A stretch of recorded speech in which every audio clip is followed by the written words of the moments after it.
I'm delighted this afternoon to welcome our first guest lecturer, Dr. Holger Kramer. Holger is a chemist. He studied originally in Marburg and also in Birmingham, where he did his PhD. He then did a postdoc here in Oxford with Professor Benedict Kessler. He then set up his own lab in the Department of Physiology here in Oxford.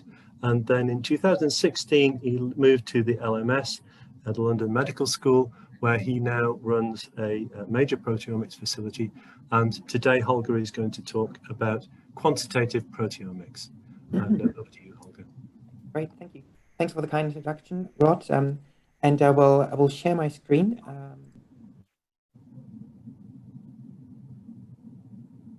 Yes, so this lecture is about quantitative proteomics. And I'm just showing where we're based. We're actually at Hammersmith Hospital campus, northwest London. And we're an MRC institute, so we're Medical Research Council, now part of the wider organization UKRI, or UK Research Innovation.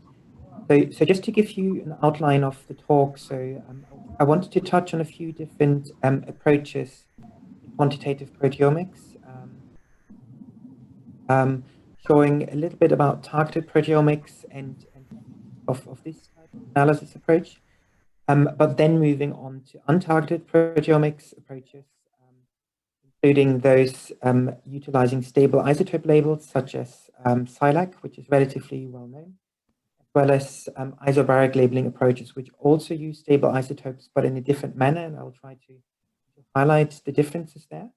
And then moving on to label-free quantification, which is a very powerful approach because of not having this requirement of needing the isotope labeling. Then I'll mainly focus actually on data analysis and data visualization. Holger, could I interrupt you for a second? The sound is breaking up a little bit for me. I'm not sure how it is for everybody else. If it's fine for everybody else, we can carry on. If anybody is having difficulty hearing Holger, can you let me know, please? Yes, sure. Yeah, do let me know if things get worse. Yeah, in which case the sound is not great, Holger. Can I suggest that you leave the meeting and then return? Yeah, sure. I will do that. That usually sorts it out. Yeah. Okay. I'll just go out of the meeting and then rejoin. Thank you.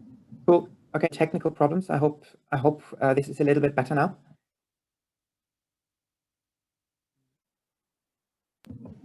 Let's try this, Holger, and hopefully, if everybody can stay muted, we'll be okay. Okay. Yeah. Apologies again for the technical problems. I hope this will be a little smoother now. So I'm going to go back to presentation.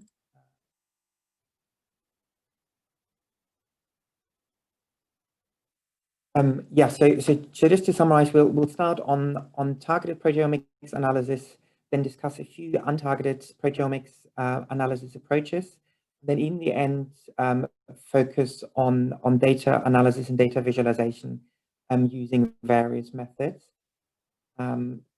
Targeted proteomics. So really what I want to show initially is a little bit, not too much about the mass spec background to the methodologies used here, but just to give you enough information to follow targeted proteomics approaches. So what I wanted to show here is that in certain types of mass spectrometers, typically such as this, a triple quadruple mass spectrometer, it is possible to not only analyze peptide ions in the gas phase, but also to fragment these. And the process that's used for this fragmentation is termed collision-induced dissociation, or CID.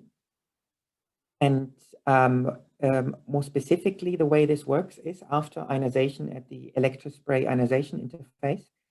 In the mass spectrometer, it is possible to induce collisions of gas molecules with the peptide ions in the gas phase.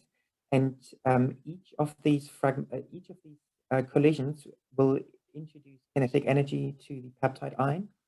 And when a certain threshold is reached, bonds in the polypeptide can break.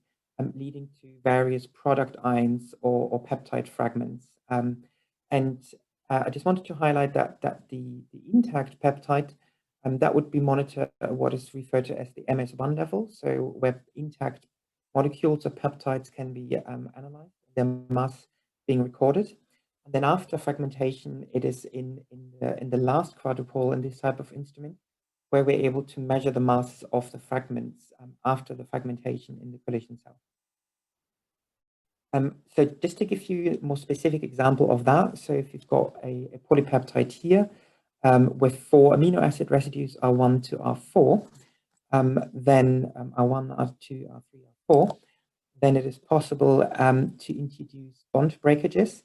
And in the process that I just described, the CAD process, this is primarily B ions, which can then further fragment to form A ions through loss of carbon monoxide at the C terminus, as well as Y ions. And the Y ions, they represent the C terminal fragment, and the B ions, the N terminal fragment. Now, the importance of this process is because it allows you not just to measure an intact mass for a peptide, which essentially equates to the sum of all of the amino acids in the polypeptide, but you're also able to induce bond breakages and ultimately obtain sequence information for the peptide. Even though this is shown for one specific peptide bond in this polypeptide here, the probability of each of these peptide bonds is not necessarily equal, but should allow you to essentially get a significant sequence coverage of a polypeptide. And what does this type of data look like then?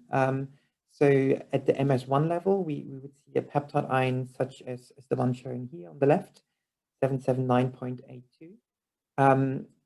As you can see in this case here, there may be also other features that are very nearby.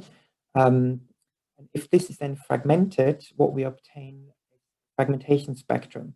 And in the fragmentation spectrum, we now see the one that's particularly predominant here is this Y ion series shown above the sequence in one letter code of the amino acid of the polypeptide. And what you can observe is that the different fragment ions that are observable for this polypeptide, they may have different intensities that may depend on how well this particular fragmentation process occurs, or how well how their stability compares with that of other fragment ions. But the important point really is here that the mass shift between each of these fragment ions, for example, Y9 to Y10, Y10 to Y11, and so on, that essentially encodes for single amino acids and therefore allows the sequencing of a polypeptide. Now, when utilizing this approach for targeted proteomics analysis, what we want to do is select specific combinations of the precursor ion mass and the fragment ion mass in order to obtain very specific signatures for that peptide. And this is shown in this slide. So what we're now looking at is so-called mass transitions. So essentially the way the mass spectrometer is operated is in such a way that that rather than trying to record all of the fragment ions that we've seen in the previous slide, we record them separately and we record the combination of the precursor ion mass and then after switching on CAD fragmentation, specific fragment ion. And this is showing you for 4 of these combinations, mass transitions from the precursor ion to the Y9 ion to the Y8 ion, the Y7 ion, or the Y6 ion.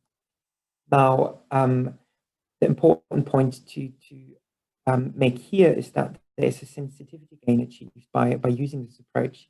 And this sensitivity gain is essentially based on not just looking at a particular signal in the mass spectrometer, but at combining the signal in the mass spectrometer, which is our precursor ion, with a specific fragment. So essentially, we have 2 requirements in order to accept a signal as coming from our peptide. It needs to have the correct precursor ion mass, it needs to have the correct fragment ion mass, end, and that's shown on the panel on the right-hand side here. When we run this as an LCMS experiment, there is a time dimension to this. So as these peptides elute off the chromatography column, we expect that these mass transitions should nicely align in chromatographic time, and therefore confirm that they are indeed originating from the same peptide feature. Now, this approach requires special analysis approaches. So one data analysis platform that is quite widely used is Skyline, which was developed by the McCoss Lab at the University of Washington. They provide quite a lot of tutorials. So even for beginners, this can be quite good software to work with. Really, the important point to be made is that it's still quite a laborious approach, because essentially optimization is required for every single peptide that is analyzed with this targeted proteomics approach. Now, I just wanted to give an example of what this type of data could look like, and how the data may be utilized. So what we're looking at here is at a dilution series, which is not actually from a peptide in this particular case, but it serves to make the point. A dilution series of your analyte and monitoring one particular transition. So what we're looking at is the different dilutions of this analyte for one particular mass transition now. And what we see is that as we titrate down the concentration of this, we see a clear signal of a drop of the signal in this experiment. Now, what we're able to do now is calculate the area of these peaks, or more specifically, what you normally want to do is normalize this area to an internal standard that's kept at a constant level, and then build up a calibration curve. And that's really done in pretty much the same way you could build a calibration curve for a BCA protein assay, or something you may be quite familiar with. What that means really is, it means that we're able to be very sensitive and achieve quite good sensitivity with this type of experiment, and therefore improve the limits of quantification. Limits of quantification compared to untargeted approaches. And this really sort of points to the advantages with targeted proteomics approaches. They have very high sensitivity and high specificity.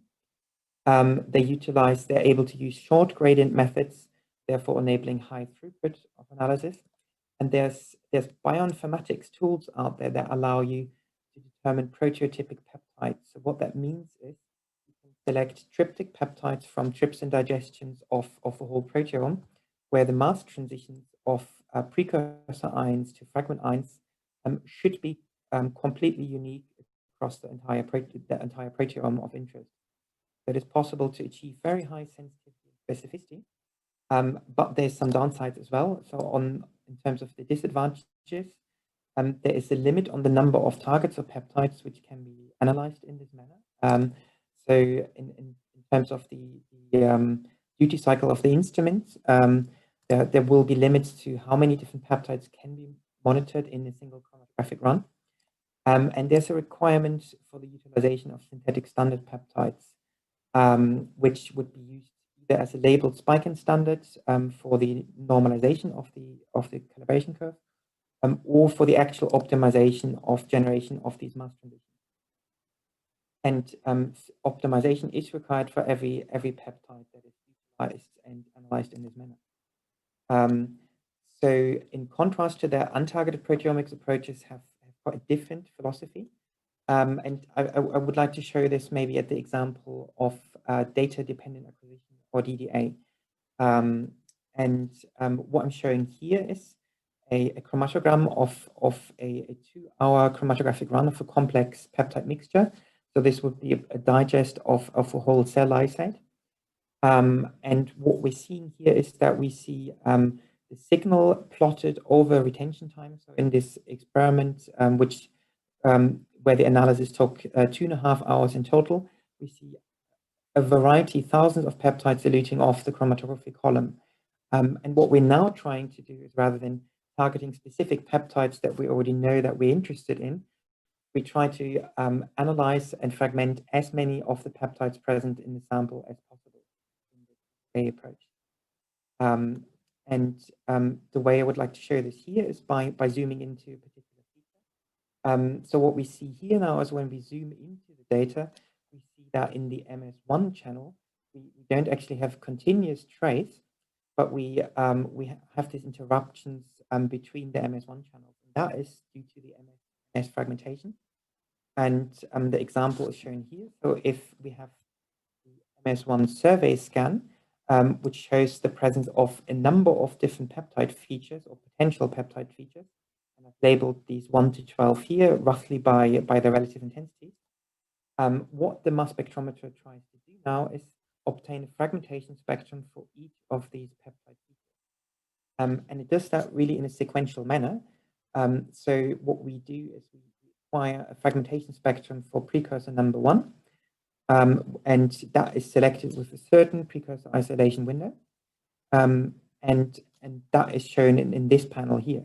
So this would represent the fragmentation spectrum of the first feature, then the fragmentation spectrum of the second, the third, and so on. And I'm sort of just going to flick through this fairly quickly.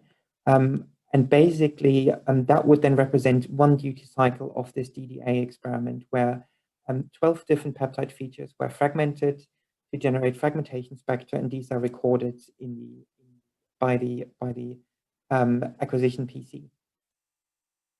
Now we've looked at the fragmentation into D and Y ions already, so I'm just going to jump over that and just come to features of the data analysis now. So what we've looked at, this one duty cycle of the LCMSMS experiment, that now will give you a very large data set of thousands, possibly tens of thousands of fragmentation spectra, which are recorded over the course of this LCMSMS run. And really the task then is, after data acquisition, is to try to assign peptide sequences to each of these fragmentation spectra. Essentially, the way that is being done here is by trying to match the experimental MSMS spectra with obtained by the mass spectrometer with theoretical fragmentation spectra, which can be calculated based on cryptic peptide sequences generated just from a protein database. And just to show you an example of that, which is generated in the MASCOT algorithm. So MASCOT is a very commonly used database search algorithm, which is exactly designed to do the tasks that that I just highlighted earlier, to try to find a match between experimental spectrum and theoretical fragment ion masses that can be generated for tryptic peptides. And here this is shown for a keratin peptide. So keratin happens to be one of the very common contaminants that are observed in proteomics experiments. And really what's highlighted here is that, you can see the Y and B ions that were recorded in the experimental spectrum matched to the theoretical masses in this data matrix. And what you see is a feature that's observed quite commonly with tryptic peptides, which is that the Y ions tend to have higher intensities, and you see quite a good Y ion series here, whereas you only see the occasional B ion for this particular peptide. That's largely to do with the fact that tryptic peptides have a basic amino acid residue at their C terminus, which is capable of retaining the positive charge better than the N terminus of the peptide, which is what the B ions rely on. The other factor is what we mentioned earlier, that B ions can also fragment further into A ions, which then may or may not be assigned.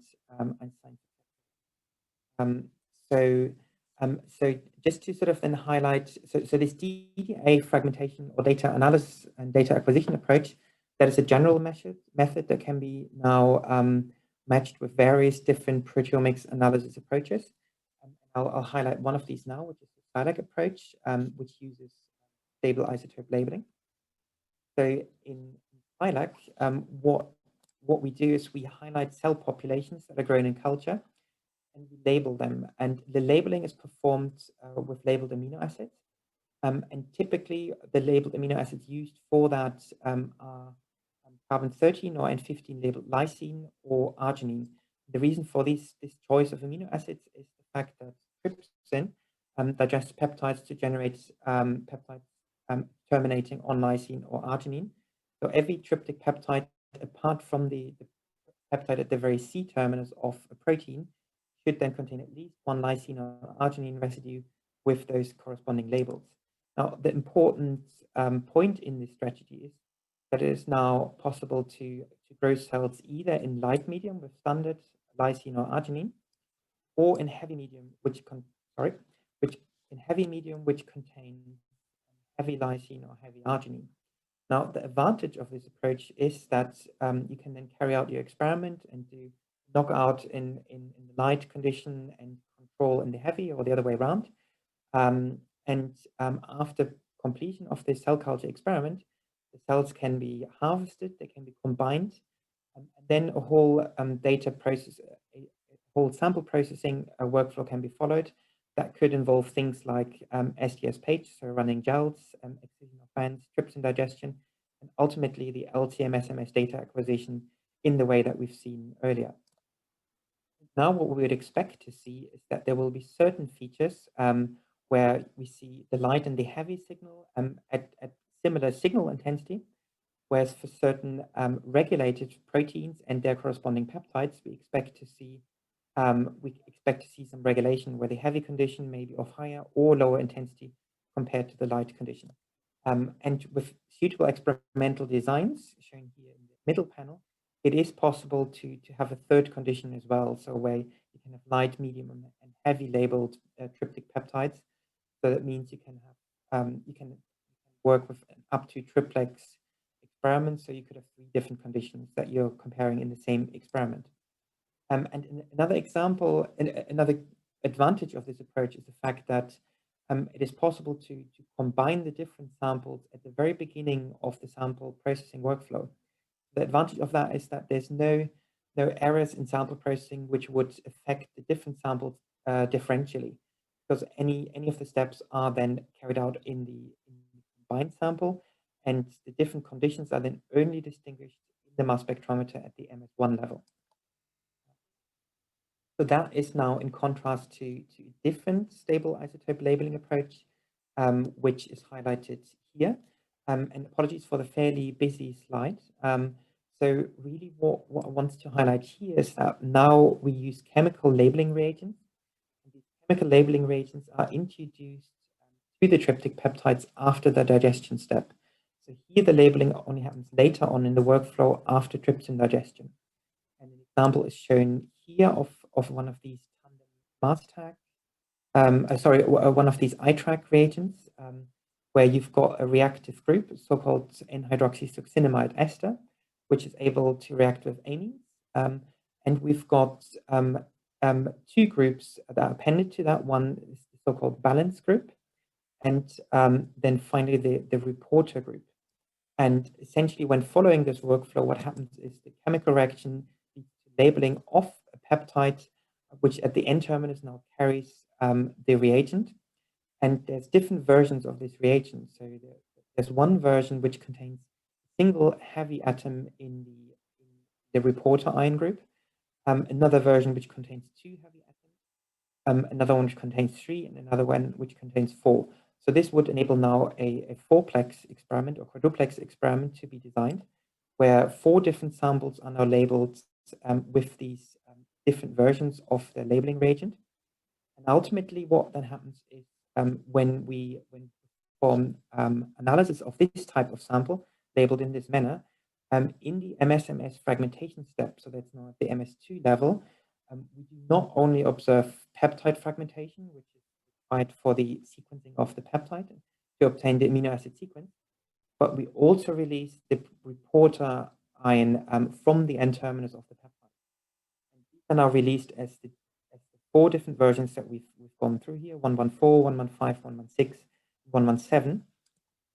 And in the MS2 spectrum, or MS/MS fragmentation spectrum, we now would expect to see 4 different signals, and in a 1-to-1 mixture, they will look roughly like this. Whereas in a mixture where the different peptides are present in different relative abundance to each other, you get a signal that looks like this. So here's an example of an experiment where they were spiked at controlled amounts at a ratio of 1:5 to 2:10. And the ratio of these reporter ions should then correspond to the ratio of the different peptides in those 4 different samples. Now, this obviously is a potentially fairly complex way of designing experiments, but it's also still limiting because it just allows you to do 4 different conditions, and we said in SciLec we were to go up to 3 conditions. Now, this is an area which has developed quite strongly in recent years. So here's an example of an 8-plex labeling reagent, iTrack labeling reagent, where basically there was room was made for incorporation of more heavy isotopes in the reporter or the balancer group, and that allows you to go up to 8 different reagents. And then the principle is the same again. 8 different samples are digested separately, are labeled with the different versions of the reagent, then give you a single feature at the MS1 level, which upon fragmentation reveals in the lower mass region 8 different reporter ions that can be used for quantification of the 8 different conditions. And with the sister reagents, the TNT tags, which are sold by a different company, Thermo Fisher, there they have now been able to push this up to 16-plex, so where you can have up to 16 different conditions of different labels. But the principle of quantification at the MS2 fragmentation level in the reporter ion region, that is still the same. Yeah, this shows you the structures of the TMT reagents, and there's one feature that I haven't highlighted yet. So when trying to push for these sort of very high plex experiments, like 8-plex, 10-plex is the example shown here, or the 16-plex TMT reagent, it is now challenging to do that with a variety of different reporter ions. So one trick that has been utilized here is the fact that when a heavy nitrogen, an N15 or carbon-13 is introduced into labeling reagents, their mass is approximately 1 Dalton heavier than the light version, so N14 or carbon-12, but it's not exactly 1 Dalton. And this mass difference between the heavy nitrogen and the heavy carbon, that is actually resolvable in high resolution. And there's some examples shown here. So for this for the red channel, the blue channel, and the orange channel, as well as the purple channel, we see that here the mass spectrometer is able to distinguish those 2 very close masses that are distinguished by the relative atomic mass of the heavy nitrogen and the heavy carbon. And that has enabled to go up to 16-plex reagents these days. Now, in a way, this is probably very difficult to see how this is not directly relevant for experimental design for proteomics experiments. So I will come and touch upon that a little bit later, what the criteria are for utilizing different quantification strategies. So just to round it off now, I'm coming to the label-free quantification approach. And conceptually, that one is actually simpler than the 2 approaches that we've just looked at. Effectively, what it means is that all of the samples are again processed and digested separately, but they're also now run separately. Holger, yeah. Could I interrupt you? I'm very sorry. Could I interrupt you again? We are still having some problems with the sound. There's a suggestion there's a suggestion that possibly you could reconnect. You could reconnect via a more stable internet connection, a more stable wireless or an Ethernet. Because sure. Yeah, everyone is experiencing the same problem. Yeah, sure. When we fix at your end. Yeah, apologies for that. I will maybe I'll just briefly go out of the connection and then rejoin. Is that maybe a good idea? And then try to join 2 different networks. Okay, I'll try that. Yeah. Okay.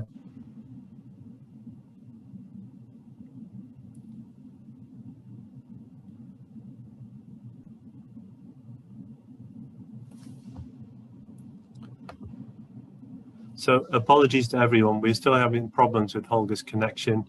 We're trying to sort that out. I apologize if this is spoiling what is otherwise a very interesting presentation from my point of view.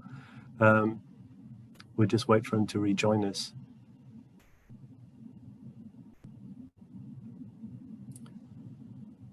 When we make this this presentation, when we make the recording available, we will try and sort out the sound problem for that.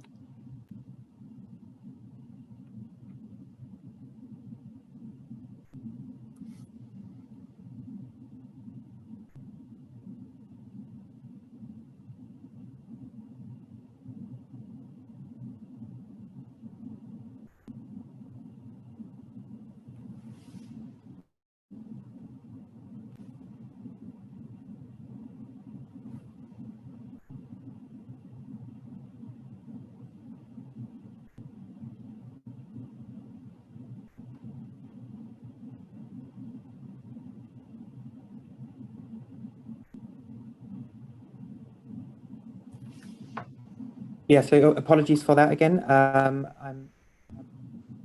The sound quality any better now, or not really? Yeah. Holger, I suggest you keep going. We can follow you. It's a little bit irritating, but we can follow you. Okay, yeah, no apologies for that again. We'll go back to the label-free quantification. So conceptually, label-free quantification is much simpler because each sample is not just processed, but also then analyzed on the Tandem mass spectrometer separately. It now requires significantly more instrument time because every sample is injected and run on the LC-MS system in a separate run. Just to show you some data from this kind of label-free experiment. So what we see is a 2D map now, where we see retention time on this axis and mass to charge ratio on the x-axis. And we see the different peptide features in this 2D map. And then we can highlight one of these regions here, where we then see how certain peptide features will emerge at a certain retention time, increase in intensity, and then decrease in intensity. That can also be exploited in quantification. This just shows the example of the MaxQuant data analysis workflow for label-free quantification data. And there's a whole number of steps. I'll not go through these in excruciating detail, but the main point really is that the peak volumes of these peptide peaks, as they elute off the chromatography system, they can be quantified and be utilized in order to quantify the relative amounts of these peptide ions in the different samples. There's also a normalization step that I'll be coming to in a moment. And yeah, so here's an example of that, where we've got this blue peptide feature shown in the 2D chromatogram. And then we can see that because another green feature was eluting very closely to the blue feature, there is a mixed MS-MS fragmentation spectrum, where we've got contribution from both the blue peptide highlighted in the fragmentation spectrum, as well as the green peptide. Now, MaxQuant is powerful enough to be able to actually identify both of these peptides from the same MS-MS fragmentation spectrum and assign different peptide sequences to them, and then also to quantify them separately in this 2D map. And this just shows here a comparison where a proteomics experiment where it was quantified how many of these peptides were identified as clean single peptides in a single MS-MS spectrum, and second peptides where this second peptide feature was found to be present in the same MS-MS spectrum. And so just to get to the label-free quantification part in a bit more detail here. So what is shown here is where the data analysis in MaxQuant was carried out for complex samples. And this was a mixture of a human and an E. coli cell lysate that were mixed at a fixed ratio. And then three different data analysis approaches were used. One is a relatively simplistic approach with the spectral count, where essentially the number of MS-MS spectra per protein is counted and used for quantification, as well as the MaxLFQ approach, where the MS1 intensities of the peptide features were quantified and integrated over the 2D chromatogram, and then were used, so this intensity-based quantification was utilized for the quantification of all of the different proteins in the sample. And what that was able to show and recover is that the true ratio of the human to E. coli cell lysate that was generated in the Spiker experiment was recovered more accurately in the MaxLFQ experiment or data analysis approach compared to either spectral counting or summed intensities. And yeah, as we've seen earlier, this integration of these MS1 peptide features is done in these 3D peak volumes that comprise the mass of a charge and the retention time and the intensity of that peak. Now, just to show you an example of what this kind of data looks like and what the effect of LFQ normalization is. So for a particular experiment, what we've done here is we've plotted the protein raw intensity ratios, which then shows that we've got certain proteins which have a very steep ratio in these samples A to B. And we've shown here two technical replicates, A1 and A2, and two technical replicates, B1 and B2. Then if we plot the protein raw intensity ratios AB, we see that we get a distribution that looks like this. So this is what it looks like before normalization. And this is an example where one sample was basically loaded at a heavier loading than the other one. But despite the fact that the loadings on the LC-MS system was not equivalent, after normalization, the whole distribution shifted up so that for the large number of relatively unchanging proteins in the middle of this distribution, that now approaches 1 after the normalization step, but we still retain the upregulated and downregulated proteins in this experiment after the normalization step. That is also shown in terms of summed raw intensity. So all of the protein intensities are summed for sample A and sample B. Before normalization, we've got a heavy skew for B, which was loaded at a heavier amount on the LC-MS system, whereas after the normalization step, these much more comparable loadings in the LFQ, normalized LFQ intensity. Now, just to sort of touch on the data analysis approaches here. So MaxQuant is essentially the software that can be used for a number of different quantifications. So it works for SciLac, for isobaric labeling approaches, and for the label-free approach that we've just discussed. And it will generate a whole series of output files which can be visualized either in Excel tables, so it's possible to look at these, but some of these will be very large and somewhat overwhelming, or they can be visualized in statistically in a statistically sound manner in another package, and this is Perseus or Perseus, as some people approach it, pronounce it. And in this software, we really have a number of features which are very helpful when working with large complex data sets. This really includes various methods for data visualization and statistical data analysis. And I will just try to highlight a few of these just to give you a better feeling of how one can work with these large complex data sets. So as an example, what is shown here is a relatively simple experimental design. So we've got 3 different conditions and we've got 3 different replicates, wild type 1, wild type 2, wild type 3, and then 3 different clones, so clone 3 and clone 7, again in 3 biological replicates. And that gives a total of 9 samples. They were all digested and then analyzed on the LC-MS system separately, in this case a Q-exactive mass spectrometer. And they were run on a 75 centimeter column, 120 minute gradient. And the data was processed in MaxQuant, resulting in the quantification of 6,721 protein groups across all samples. So what we're looking at now is a data matrix for this label-free quantification data. So this now would be a table with these over 6,000 rows, where one row corresponds to one particular protein that was identified. And then for each of these proteins, we've got intensity values here shown after the LFQ normalization for each of the different runs and samples. And this is the data analysis performed in Perseus. Now I'm just highlighting a few different ways of looking at this kind of data. So what we're looking at here is technical replicates. So each of these samples was actually injected twice on the LC-MS system.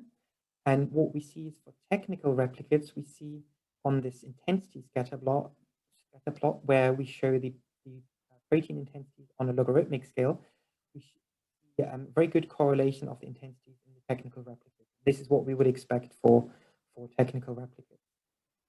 then here's an example of an outlier where presumably for technical reasons, the intensity of this particular protein was quantified more highly in one run compared to the other. But overall, when we look at the whole abundance of these thousands of data points, there's a very good correlation between the two experiments.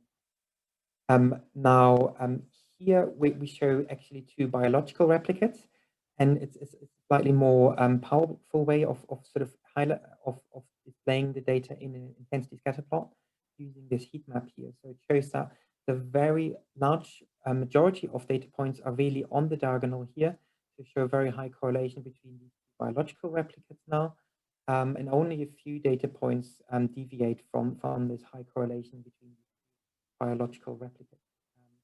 Now, it is possible to do a multi-scatter plot for the whole experiment. So for each of the runs, to not just show each of the scatter plots, but to also to assign a Pearson correlation coefficient that allows you to get an overview of how well correlated these runs are across the entire experiment. So in this case, again, largely correlated. So it appears that only a few proteins are significantly up or down regulated here. And here's showing the different conditions for clone 3, clone 7, and the wild type cell line in this experiment. And yeah, the way the scatter plot works is that yeah, you've got these empty spaces across the diagonal because those would be comparisons of the same data with the same data. So you would expect just to see a diagonal line there if you were to plot that. Now, another way of visualizing and analyzing this data is intensity histograms, which is shown here, where we've got binned protein intensities. So each of these bins will contain a certain number of proteins that happen to have the same protein intensity. And again, on a logarithmic scale, displaying the low intensity proteins here on this end and the high intensity on that end, and showing that there's a roughly normal distribution of protein intensities across the different conditions in the experiment. And this now shows you a different way of displaying the same data, where we've highlighted essentially all those instances in this data matrix where there's missing intensities. So this is one of the limitations in label-free quantification, that it is possible to have missing values where certain proteins in certain conditions were not detected or not quantified. And it is possible to highlight this on these intensity histograms as well.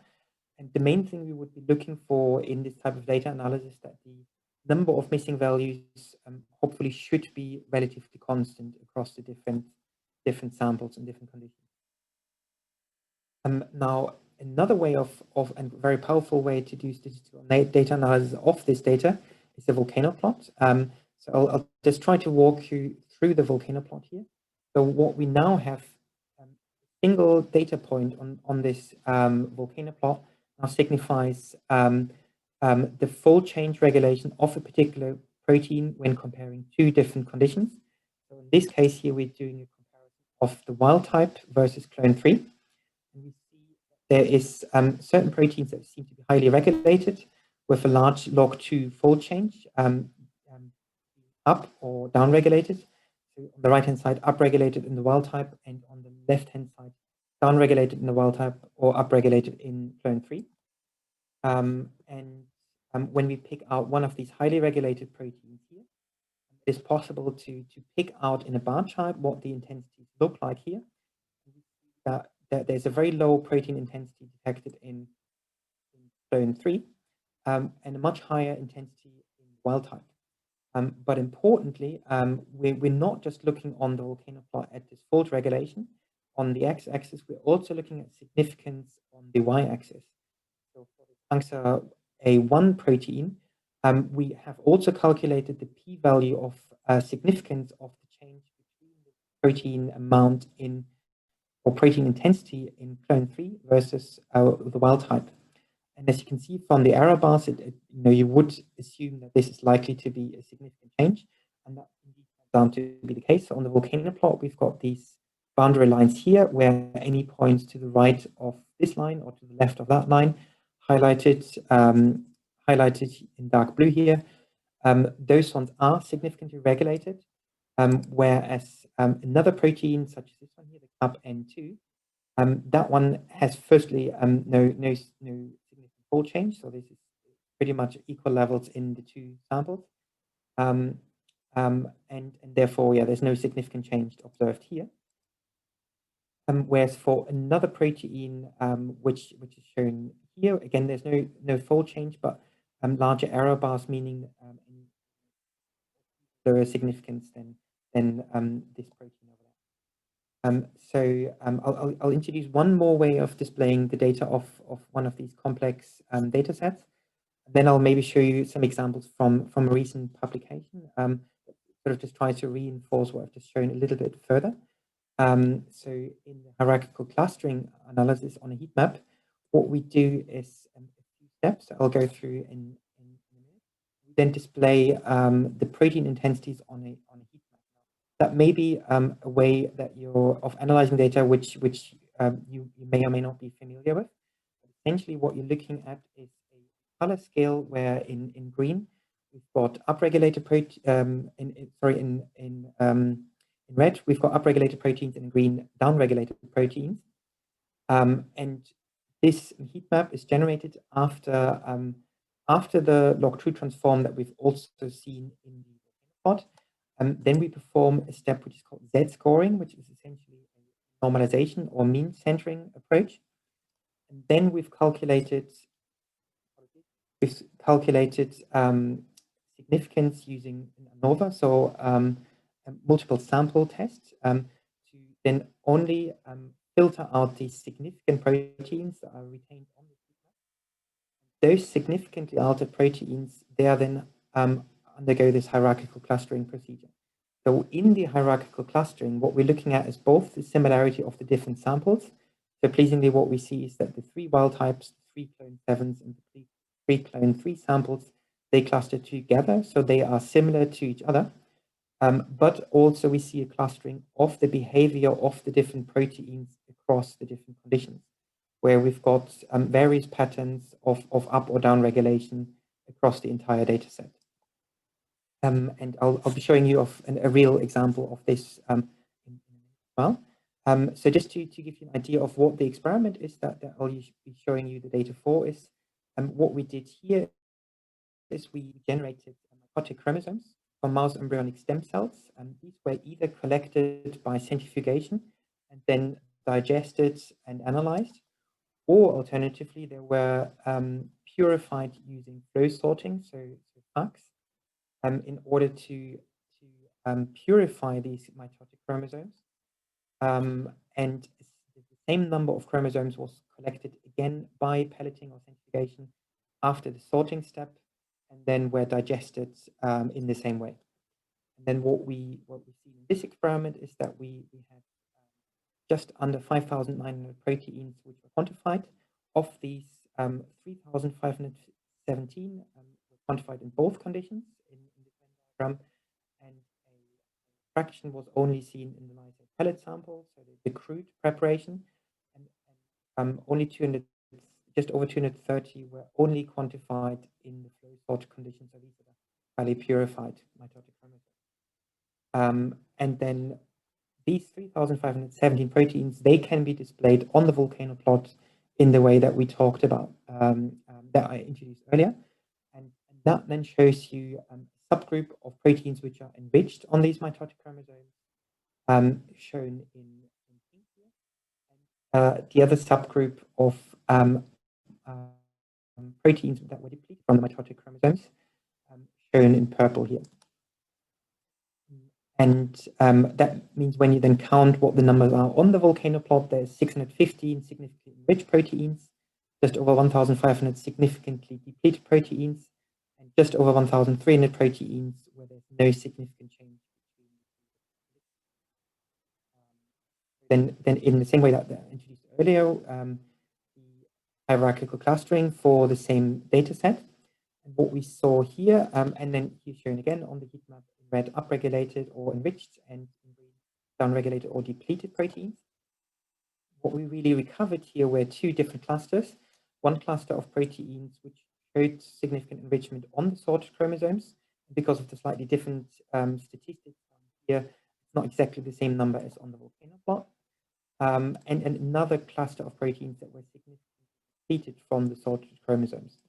When we then performed a bioinformatics analysis, looking at significantly overrepresented gene ontology terms or GO terms, that sort of made a lot of sense to us. So a lot of DNA binding proteins, nuclear proteins, or proteins involved in chromosome organization or nucleic acid metabolic processes. So these are the kind of proteins and processes we would expect to be on chromatin and on mitochondria, whereas the proteins that were depleted or lost from the chromosomes were a lot of cytoplasmic proteins, various membrane proteins, as well as mitochondrial and other proteins. Yeah, so that sort of rounds up so this was just to show you how these data analysis approaches can be applied to real-life biological problem. So just then to summarize, I try to present some features of targeted proteomics analysis and strengths in terms of specificity and selectivity, but also challenges in terms of the requirement for optimization of each individual peptide to be quantified, as well as limited throughput in the analysis. I've introduced two different stable isotope labeling approaches using Isotope and DMT or iTrack quantification respectively, as well as label-free quantification. And I've tried to highlight a few of the different advantages and disadvantages of these approaches. Then I've focused on different data analysis and visualization methods, and how important it is to have powerful data analysis approaches in order to be able to work with these complex and rich data sets with thousands of proteins, tens of thousands of tryptic peptides that can be up or down regulated. And for that, we looked at specifically the MaxQuant software and the Perseus software, and some of the outputs from these. And yeah, I'll just take the liberty to highlight one thing. We currently do actually have an open position in our facility. So if there's somebody who's just looking for a job and who's already has a strong interest in proteomics, the application deadline is the end of this week. If you have an interest in this, then please feel free to get in touch with me by email or just apply for the post. And I'm just showing some of the instruments in the lab that we're using. And yeah, in a couple of years' time, we'll actually be moving into a new building, the Hammersmith. Okay, thank you for that. And I hope that the technical problems did not prevent you from participating, and I'll happily take questions. Thank you very much. Thank you very much, Holger. I do apologize to everyone for the sound quality. I hope that did not take anything away from Holger's presentation. I was able to follow some of it, and I'm hoping we'll be able to sort those problems out when we make the recording available. Can I ask, does anyone have any questions for Holger? You can use the chat function if you prefer, or you can unmute and you can ask him in person.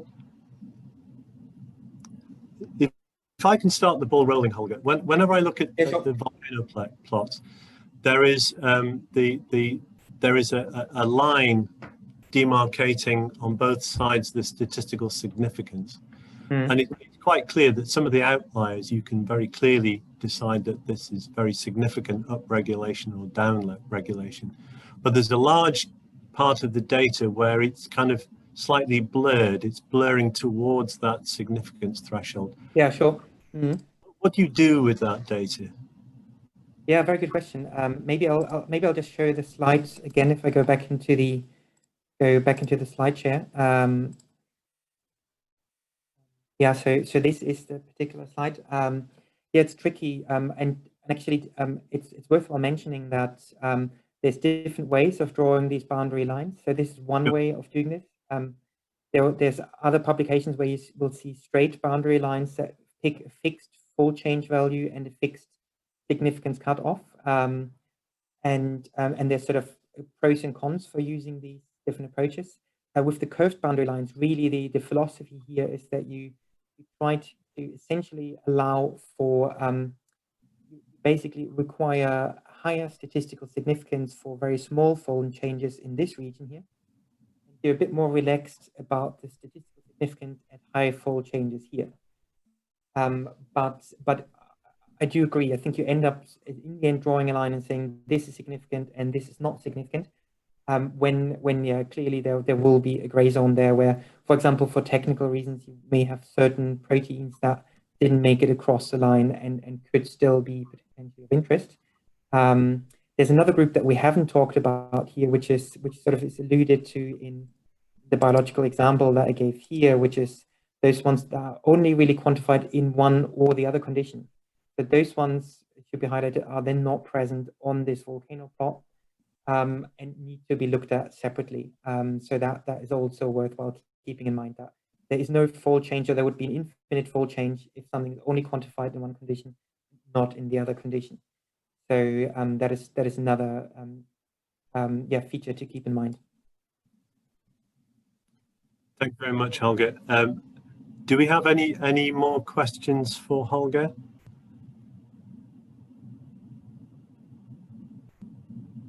I think everyone's staying very silent. We will try our best to sort out the sound problem. We will make this presentation available for you to watch again, and hopefully we will get the sound sorted. So yeah, it's just my role to just say thank you very much for Holger for an excellent presentation. I really enjoyed it. I knew it's going to be outstanding. Yeah. I do apologize again for the sound. But I hope you've all come away with something, and thank you very much for listening, everyone. Thank you.